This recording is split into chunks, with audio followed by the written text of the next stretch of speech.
As you all probably know, President Biden announced yesterday that he will not seek re-election, and Democrats are starting to rally around Vice President Harris, another unprecedented moment. And I wrote all about how I teach about this unprecedented moment for Share My Lesson.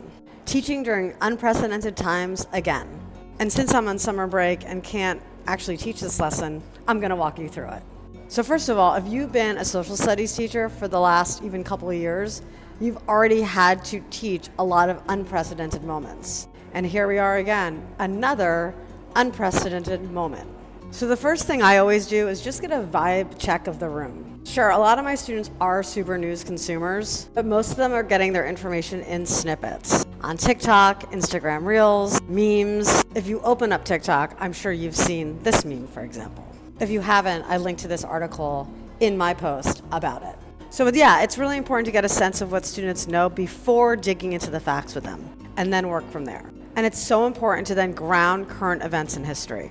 As I wrote, past events can only partially be used as a blueprint to determine what will happen in current day. However, it's always important to introduce similar moments in our nation's past to make sense of what's going on currently. It helps students realize they're not the first generation to contend with challenges. And honestly, students are much more enthusiastic about learning about history when they can relate it to something in current day. A history teacher's dream. And once you actually walk students through the news and help them connect the dots, it's so important to then return to their initial impressions. Ask them, what do they already know when class started? Now what do they know? Ask them what was confusing to them, but makes sense to them now after the lesson. And I love a self-reflection piece. Ask them, would they change where they're getting their news after the lesson or modify it in some way?